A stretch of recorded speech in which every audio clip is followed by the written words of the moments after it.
بسم اللہ الرحمن الرحیم میرا عزیز والسلام علیکم۔ آج میں آپ کو پولیو کے بارے میں پوری کہانی سنا رہا ہوں کہ پولیو کیا ہے، کیسی بیماری ہے، کیسے لگتی ہے، اس کا علاج کیا ہے، احتیاط کیا ہے، نتائج کیا ہے۔ 1945 میں دوسری بڑی جنگ عظیم ختم ہوئی اور اس جنگ عظیم میں امریکہ نے جاپان پہ 2 ایٹم بم ہیروشیما اور ناگاساکی پر گرائے، جو سیکنڈوں میں لاکھوں لوگ لقمہ اجل بن گئے، اور اس کے نتیجے میں ابھی تک 80 سال ہو گئے۔ جو بچے پیدا ہوتے ہیں وہ لاغر، کمزور اور مختلف قسم کی بیماریاں جیسے کینسر وغیرہ میں مبتلا ہوتے ہیں، اور جب دنیا نے ایٹم بم کا طاقت دیکھا تو سارا دنیا اس سے خوفزدہ ہو گیا، اور ابھی تک خوفزدہ ہیں، اور بے شک خوف والی چیز ہیں۔ ابھی جو ایٹم بم جن ملکوں کے پاس ہے، جو وہ ایٹم بم گرا تھا اس سے 1000 گنا طاقت میں زیادہ ہے۔ انہوں نے 2 شہروں کو ویران کیا، اور ابھی اگر خدا نہ خواستہ کوئی ایٹم بم چلاتا ہے تو دنیا کو ختم کر دے گا۔ اس وقت 46 سے 39 میں دنیا میں مختلف قسم کی بیماریاں تھیں، جس میں چیچک تھا، ملیریا تھا اور پولیو تھا۔ تو امریکہ کی حکومت نے ایک سروے کرایا اپنے ملک میں کہ دیکھا جائے کہ لوگ کس چیز سے زیادہ ڈرتے ہیں۔ تو سروے میں سب سے زیادہ جو لوگوں کو ڈر لگتا تھا وہ ایٹم بم سے تھا، دوسرے نمبر پر پولیو تھا۔ پولیو سے لوگ بہت ڈرتے تھے، کیونکہ کوئی بھی گھر ایسا نہ تھا جس میں کوئی پولیو زدہ نہ تھا۔ حتیٰ کہ اس وقت کے امریکہ کا صدر فرینکلن ڈی روزولٹ اس کا نام تھا، وہ بھی پولیو زدہ تھا، اور 2 پاؤں سے وہ شل تھا اور ویل چیئر پہ ہوتا تھا۔ تو اس کی بہت دلچسپی تھی کہ کسی طرح اس پولیو کو ختم کی جائے۔ تو اس نے بہت زیادہ فنڈ جو تھا اس کے لیے مختص کیا، اور ایک پورا محکمہ بنایا گیا تاکہ اس میں پیسے خرچ کیے جائیں۔ تو اس وقت 2 ڈاکٹر تھے، ایک ڈاکٹر سالک تھا، ایک ڈاکٹر سبین تھا۔ یہ اس پہ ریسرچ کرنا چاہتے تھے، تو دونوں نے ریسرچ شروع کیا۔ اگرچہ دونوں کا ریسرچ جو تھا وہ علیحدہ علیحدہ اینگل پہ تھا، وہ آپس میں مخالف تھے، دونوں کے نظریے مختلف تھے، مگر دونوں نے ریسرچ جاری رکھا۔ اور پھر 12 اپریل 1955 کو اعلان ہوا، اخبار میں آیا اور ریڈیو پہ آیا، اس وقت ٹی وی زیادہ مشہور نہیں تھا، کہ پولیو کا وائرس جو ہے اس کو ختم کرنے کے لیے ٹیکہ ایجاد ہوا۔ اور اس کا اعلان ہوتے ہوئے سارا امریکہ اپنے گھروں سے خوشی کے مارے میں نکلے، پٹاخے پھوٹتے رہے، سارا جو تھا ایک جشن کا سما ہو گیا، سارا امریکہ بند ہوا، اور اتنے خوش ہوئے کہ اس کو کوئی انتہا نہیں۔ اور پھر انہوں نے بہت لارج اسکیل پر ویکسین بنائے، اور لوگ اتنے دڑا دڑ وہ سینٹروں پہ جانے لگے، بڑے چھوٹے جو بھی تھا ایک دوسرے سے آگے بڑھتے رہے تاکہ ان کو ویکسینیشن ہو جائے۔ جیسے ابھی ہم نے کورونا میں دیکھا کہ ہر آدمی بڑھ چڑھ کے جاتا تھا تاکہ مجھے اس کا ویکسین لگ جائے تاکہ میں محفوظ ہو جاؤں. تو پھر 4-5 سال میں امریکہ جو تھا وہ پولیو فری ہو گیا. ابھی پولیو کیا ہے؟ یہ ایک وائرس ہے اور یہ زیادہ تر بچوں کو لگتا ہے. پولیو کا کوئی علاج نہیں، مگر اس کے لیے بچت کا یہ راستہ ہے کہ اس کی ویکسین کی جائے. اور ویکسین کے 2 ترتیب ہیں، ایک ڈاکٹر سالک نے ایجاد کیا، ایک سبین نے ایجاد کیا. ڈاکٹر سالک نے جو ایجاد کیا اس کا ایجاد یہ تھا کہ وہ پولیو کے وائرس کو مارتا تھا اور پھر اس سے ویکسین بنا کر وہ انجیکشن ٹیکے کے ذریعے وہ بچے کو لگاتا.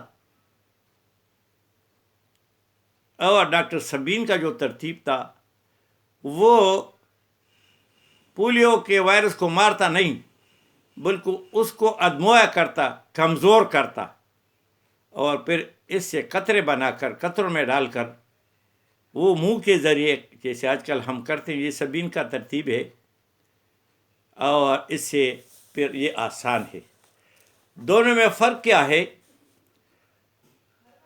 ڈاکٹر سالک کا جو ہے ویکسین وہ چونکہ انجیکشن ہے، مشکل سے بنتا ہے، زیادہ پیسے خرچ ہوتے ہیں، بچوں کے لیے بھی تکلیف دہ ہے، مگر اس کارکردگی اس کی بہت اچھی ہے.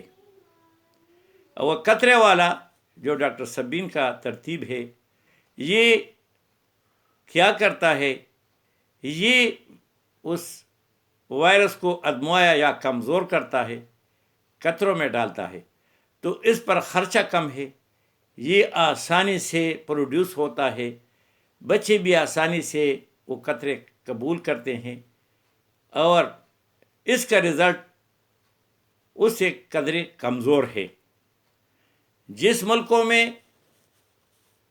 سبین کا جو قطروں والا ترتیب استعمال ہوتا ہے اگر وہ کامیاب نہ ہو سکے تو ڈاکٹر سالک کا جو انجیکشن ہے اس کی طرف، ٹیکے کی طرف جاتے ہیں.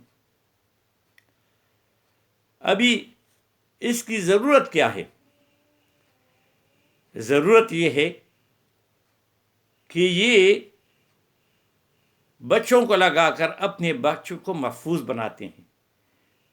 جب کسی کو ایک دفعہ پولیو ہو جائے تو اس کا کوئی علاج نہیں، مگر وہ معاشرے اپنے خاندان پر مرنے دم تک 80 سال تک وہ زندہ رہ سکتا ہے، 100 سال تک، مگر وہ اپائج ہوگا اور سب پر بوجھ ہوگا.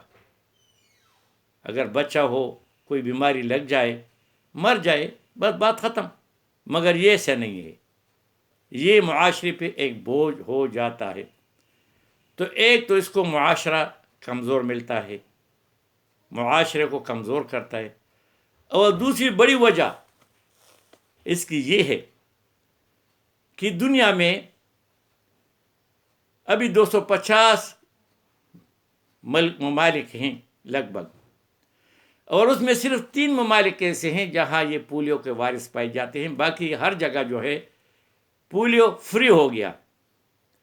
اور ان 3 ممالک بدقسمتی سے مسلمان ممالک کہا جاتا ہے. ایک افغانستان ہے، مگر ان کو بلیم نہیں کیا جا سکتا، وہاں کوئی حکومت ہی نہیں ہے، کوئی ترتیب نہیں ہے، 40-50 سال سے لڑائی جھگڑوں میں لگے ہیں، تو وہ کیا اس کا انتظام کریں گے. دوسرا نائجیریا ہے، وہاں بھی جو مذہبی جماعتیں ہیں اس کی مخالفت کرتے ہیں، وہاں بھی یہ مسئلہ ہے. تیسرا ہمارا خدا داد آزاد پاکستان، یہاں بھی یہ بھی پولیو فری نہیں، اور اس کا زیادہ تر پراپیگنڈا یہ مذہبی جماعتیں کرتے ہیں جو نہ مذہب سے واقف ہے، نہ دین سے واقف ہے، نہ دنیا سے واقف ہے. اور نقصان اس کا کیا ہوگا کہ جب یہ پولیو فری نہیں ہوں گے تو ہمارے ملک سے اگر ہمیں کسی کام کے لیے جانا پڑا، حج کے لیے، عمرے کے لیے، تعلیم کے لیے، محنت مزدوری کے لیے، تو ہمیں اجازت نہیں ہوگی، کیونکہ وہ نہیں چاہتے کہ یہ لوگ ہمارے ملکوں میں آئے اور جو پولیو سے فری بنایا گیا وہ دوبارہ پولیو پہ مبتلا ہو جائے، اور نہ ان ملکوں کے لوگ ہمارے ملک میں آئیں گے۔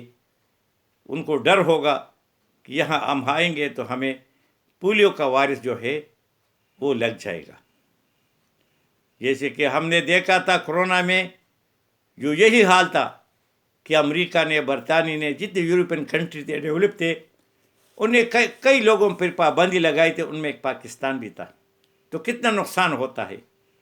تو بھائی اگر حکومت ہمارے بچوں کے لیے سوچے اچھی بات ہے، مگر بچوں سے زیادہ سوچ جو ہے وہ ملکی ہے۔ ملکی معیشت ختم ہو جائے گی، ملک تباہ ہو جائے گا۔ اکیلے کوئی نہیں رہ سکتا، یہ دنیا جو ہے اکیلے سے نہیں چلے گا۔ جہاں بھی ہم ہوں گے کسی کے ساتھ جوڑ کر کے رکھیں گے تو یہ بہت بڑا مسئلہ ہے، اور اس کو دینی مسئلہ نہ سمجھا جائے۔ بھائی اسلام جو ہے یہ بہت بہترین اور ماڈرن دین ہے، اور یہ فرماتے ہیں کہ کوئی بھی چیز اگر حرام ہو مگر دوائی کے طور پر شوق سے نہیں، تھوڑا سا استعمال کیا جائے تو اس کی اجازت ہے۔ کئی دوائیاں ہماری ہیں جس میں الکوہل، جو ہومیوپیتھی کی دوائی دے کے ان میں الکوہل کا تھوڑا مقدار ڈالا جاتا ہے۔ اسی طرح بچوں کو کھانسی ہوتی ہے بہت سخت، مردوں بوڑھوں کو ہوتی ہے بہت سخت، تو اس کے لیے بھی آپ دیکھیں گے جتنی ہماری یہاں دوائی ہے کھانسی کی، اس میں نشے کی چیزیں ہوتی ہیں۔ ہمارے درد کی جتنی بھی دوائیاں ہیں، انجیکشن ہے، جو کچھ بھی ہے، یہ مارفین وہ کیا ہے؟ وہ افیم کا پانی ہے، اس سے بنا ہے۔ اگرچہ افیم نشہ حرام ہے مگر پھر دین اس کی اجازت دیتی ہے۔ بھائی سوچے ذرا کہ آیا ہمیں پولیو کو ختم کرنا ہے کہ نہیں؟ ہم اب 21ویں 22ویں صدی میں رہ رہے ہیں، اور ہمارا سوچ وہیں آج سے 1000 سال 2000 سال پہلے کا ہے۔ ہم نے دنیا کے ساتھ رہنا ہے۔ ہر چیز جو ہے ہم استعمال کرتے ہیں پردیسی، باہر سے آئی ہوئی۔ یہ پاکستان میں جتنی دوائیاں آتی ہے، کوئی بھی دوائی پاکستان میں نہیں بنتی۔ یہ باہر 2 ملک جو ہے دوائی میں ایڈوانس ہے، ایک امریکہ، دوسرا جرمنی، باقی اور بھی ہیں۔ یہ سارے پاؤڈر کے شکل میں یہاں امپورٹ ہو کے آتے ہیں، پھر ہمارے ہاں جو مختلف کارخانے ہیں اس کو وہ گولیوں کے شکل مشینوں میں دیتے ہیں، اس میں چونا ملاتے ہیں، کوئی اور چیزیں ملا کے، تو ہم وہ دوائیاں استعمال کرتے ہیں۔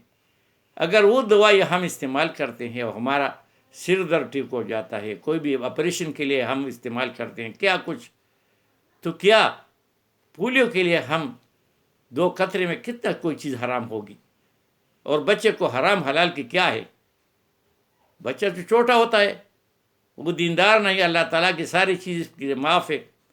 تو بھائی یہ ہم ذرا سوچیں، اور یہ جن کو کچھ پتہ نہیں ان کی باتوں میں نہ آئے۔ یہ وہ لوگ کرتے ہیں جو ان کو کسی چیز کا بھی علم نہیں، وہ نہ دنیا جانتے ہیں نہ آخرت جانتے ہیں۔ ہمارے مسلمان بھائی کتنے ہیں، کتنا حرام کرتے ہیں، سود کھاتے ہیں، حرام کھاتے ہیں، ان پہ تو اس کو کوئی فکر نہیں۔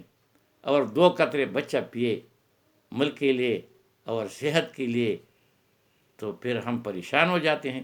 دین کے بہت سے اور بہت شعبے ہیں، ان بڑی بڑی برائیوں سے بچے تو اللہ ہمارا دنیا بھی آسان کرے گا اور آخرت بھی آسان کرے گا۔ وما علینا الا البلاغ۔